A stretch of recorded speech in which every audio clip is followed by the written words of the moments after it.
보리떡 기도에 오신 여러분들을 축복합니다. 우리가 이번 주에 진리 대신 예수님이라고 하는 그러한 주제로 함께 은혜를 나누고 있어요. 이제 오늘은 사회과학 분야에 대해서 함께 은혜를 나누는데요.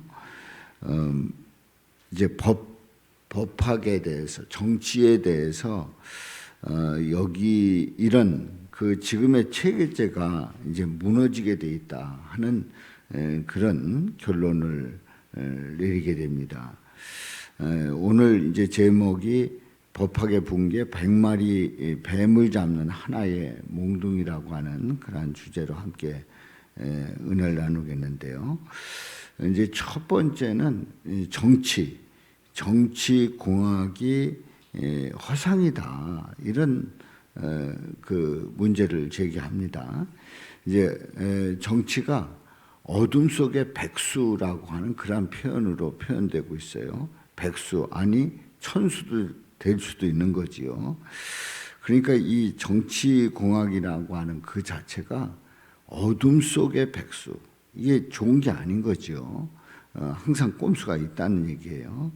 그래서 기존 정치인의 그 백수라고 하면은 어떤 그 정치의 어떤 인물이 나왔을 때 그 인물에 대해서 이제 문제를 삼고 또 여러 가지 그 이해를 제기하는 그러한 가운데서 또 잘못된 길을 가게 되고, 그래서 결국은 이제 그 권력을 쟁취하는 그런 결과를 가져오지요.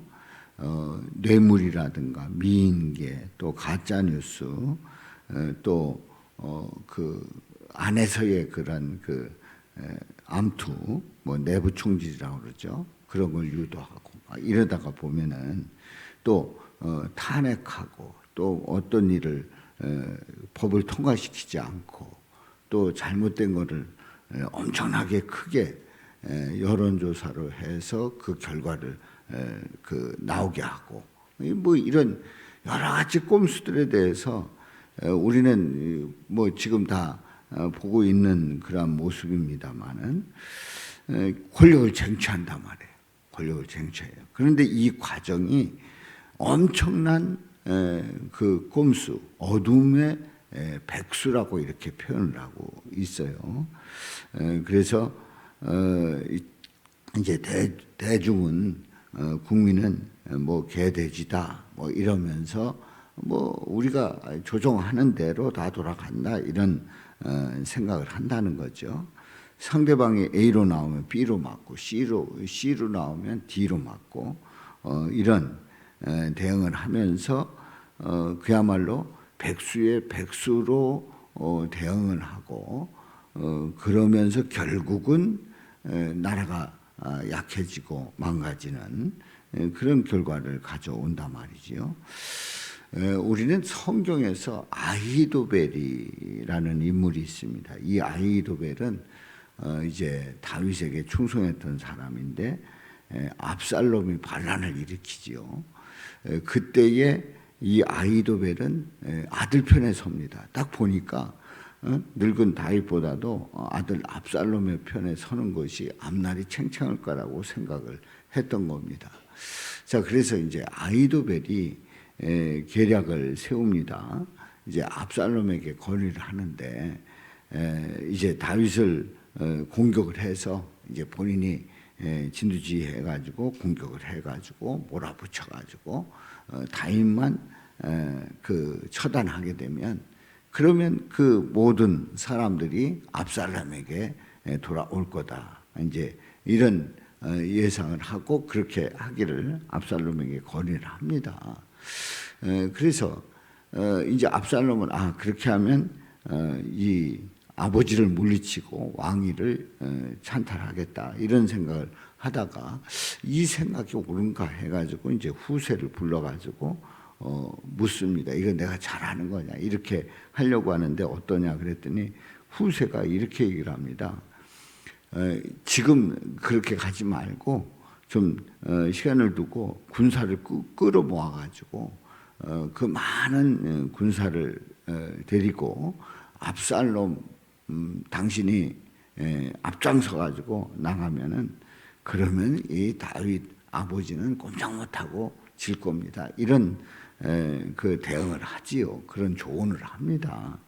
그런데 이 압살롬이 딱 생각을 해보니까 아히도벨이 딱 나가서 물리치는 것보다 내가 더 많은 군사를 데리고 나가면 확실히 이길 거 아니냐. 그래서 왕이 될 거 아닌가 이런 생각을 하게 되고 그래서 이제 그 계획을 따르기로 결정을 하지요. 근데 바로 그때 다윗이 시간을 벌어가지고 요단을 건너서 이제 도주를 하게 됩니다. 그래서 이 압살롬의 계획이 그냥 무산이 되는 거지요. 결국은 다윗이 바로 공격을 해서 그 다윗을 물리쳤다고 하면 이 다윗은 꼼짝없이 당했을 거예요. 그런데 이제 후세의 얘기를 듣고 공격하려다 멈춰서 결국은 다윗이 살아남게 되고 또 압살롬은 죽게 되고 또 아히도벨도 이게 안 되는 거 보고 스스로 목숨을 끊죠. 자, 이런 일들이 있었어요. 이제 다윗 왕 때에 바로 이 아히도벨의 이 꼼수는 아주 백수의 꼼수입니다. 그리고 아히도벨은 아주 계략이 뛰어나가지고 다윗도 그렇고 압살롬도 그렇고 그가 얘기하면 그건 틀림없다. 그거는 맞는 얘기다. 그리고 그 정책을 따르면 그 뭐 여러 가지로 잘 된다 하는 생각을 가질 정도로 아히도벨은 그야말로 부정적인 모사가 아니라 긍정적인 모사, 또 부정적인 일을 할 때는 모사꾼이 되는 거죠. 이런 아히도벨이었단 말이죠.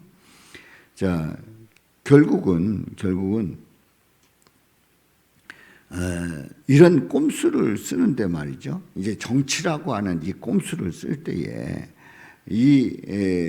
오늘날의 정치라고 하는 그러한 꼼수를 쓸 때에 말도 못하는 그러한 일들이 우리는 알지 못하지만 그 안에서 일어나고 있단 말이죠. 그런데 이런 여러 가지의 꼼수를 가지고 있지만 빛을 비추면 그 빛에 다 드러나게 돼 있단 말이죠. 자, 바퀴벌레가 100마리가 있습니다. 그런데 불을 켜는 순간 스위치 하나 딱 올리게 되면 이 바퀴벌레는 다 도망가지요.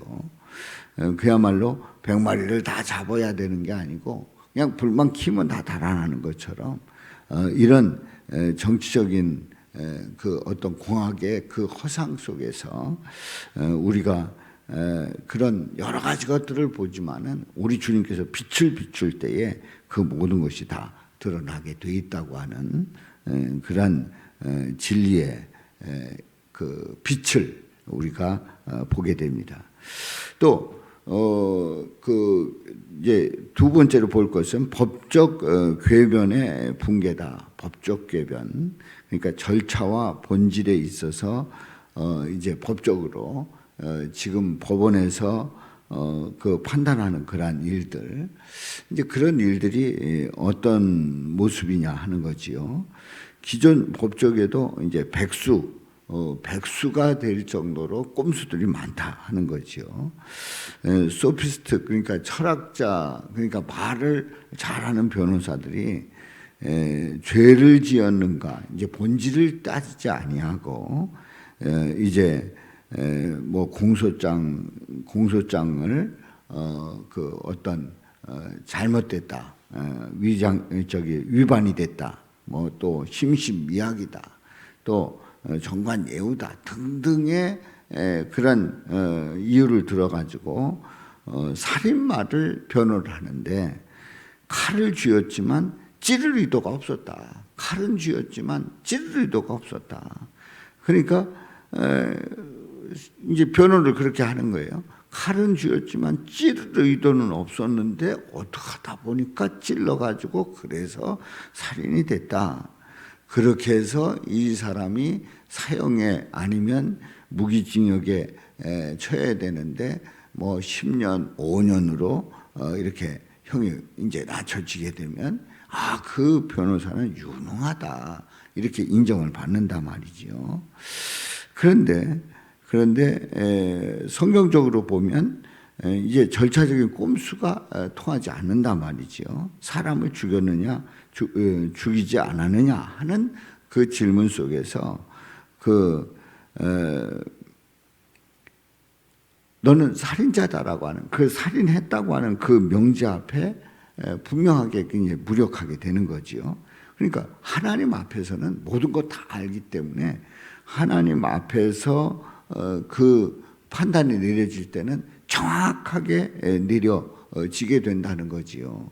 만일에 법 기술로 빠져나간다고 하면 살아계신 하나님께서 그를 그냥 두지 않게 하시고 삶 속에서 그 모든 것이 드러나게 하신다는 거지요. 그래서 세상 법정은 속여도 하늘 법정은 속이지 못한다 하는 그런 말씀이에요. 어떤 사람이 그 살인을 하고 그리고 동료와 함께 살인을 하고 그냥 무죄를 받고 풀려난 사람이 있단 말이죠. 그런데 나중에 도저히 견딜 수가 없어가지고 사실은 내가 살인했다 자수하는 그런 경우들이 바로 이런 경우들입니다. 결국은 드러나게 돼 있고 결국은 하나님이 하시고 결국은 하나님이 심판하신단 말이에요. 자, 그래서 이제 세 번째로 이 리더십의 그 반전인데요. 여러분들 그 선동가가 더 사람들을 이끌까요? 예언자가 사람을 이끌까요? 정치는 감성 호소를 하게 됩니다. 그래서 지지율을 올리게 됩니다. 여러분을 위해서 제 목숨을 바치겠습니다. 제가 종이 되겠습니다. 이런단 말이지요. 그런데 오늘 이 본문 말씀에 보면은 너희가 회개하지 아니하면 다 망한다라고 하는 그런 말씀이 있단 말이지요. 자, 감성 호소하는 선동가, 그가 굉장히 인기를 얻고 그리고 모든 걸 다 좌지우지하는 것 같지만 그러나 하나님의 말씀을 정확하게 전할 때는 그 앞에 물러가게 그 앞에서 다 물러가게 돼 있단 말이지요. 그래서 백수를 부리던 정치인과 그 한 수의 오직 하나 진실만을 가지고 나갈 때에 결국은 백수를 부리던 그런 꼼수가 한 수의 진실 앞에 무릎 꿇을 수밖에 없다는 얘기입니다. 그러니까 이제 오늘 말씀을 통해서 보게 되면 뭐 여러 가지 복잡하게 정치적으로 법적으로 또 선동하면서 시대를 이끌어 간다고 하지만 결국은 드러나게 돼 있고 그 드러난 것은 하나님의 뜻 가운데서 이루어지고 또 하나님께서 어떻게 인도하시냐에 따라서 그 모든 결과가 나타나게 돼 있다는 거지요. 살아계신 하나님, 그 하나님께서 우리를 인도하심을 분명히 믿고 나가시기를 주님의 이름으로 축원합니다. 그래서 이제 여기에 보면은 이제 그 제목이 100마리 뱀을 잡는 하나의 몽둥이다. 그러니까 백수의 꼼수라고 하더라도 하나의 진실의 그 칼로 몽둥이로 날려 보낼 수 있다, 베버릴 수 있다 하는 것을 말씀하고 있습니다. 그래서 아무리 별의별 꼼수가 있어도 정치와 법 완벽하게 제어할 수 있음을 우리는 소망하면서 우리가 현실을 볼 때 어두워 보인다고 할지라도 살아계신 하나님께서 인도하신다고 하면 결국은 밝혀지게 되고 결국은 승리하게 되고 하나님의 뜻이 이루어집니다. 그래서 오늘 이 본문 말씀은 갈릴리 사람들, 그러니까 빌라도가 예수님께 이제 이런 얘기를 하는 거예요. 갈릴리 사람들이 피를 그들의 제물에 섞어서 그 드린 일이 있었다. 그래 결국은 해를 받았다 하는 얘기예요. 그러면은 다른 모든 갈릴리 사람들, 그러니까 그 죄에 동참하지 않았던 그 사람들은 죄가 없냐? 아니다. 갈릴리 사람들이 피를 제물에 섞는다라고 하면 사람을 제물로 바쳤다는 얘기 있잖아요. 그러면 이게 큰 잘못인데, 그럼 안 한 사람들은 죄가 없냐? 아니다. 회개하지 않으면 망한다. 이게 이제 오늘 본문 말씀이에요. 그리고 실로암 망대가 무너져가지고 치워 죽은 사람이 18명인 거예요. 그래서 사람들이 그 사람들이 왜 저렇게 됐을까? 분명히 뭔 죄가 있을 거다. 뭐 이렇게 얘기를 하는데, 그럼 다른 모든 사람들은 그럼 죄가 없다는 얘기냐? 이런 말씀을 우리 예수님께서 반문하시는 거예요. 그런데 우리 예수님께서 하시는 말씀이 너희도 회개하지 아니하면 망한다. 이걸 분명히 말씀하고 있습니다. 그러니까 우리는 시대 속에서 늘 누구를 정죄하는 거기에 그 초점을 맞추는 게 아니라 내가 회개하고 주님을 바라보고 나갈 때, 우리 주님을 의지하고 나갈 때 우리 주님께서 붙들어 주시고 또 주님의 뜻 가운데 승리하게 하십니다. 이런 은혜가 함께 하시기를 주님의 이름으로 축원합니다. 살아계신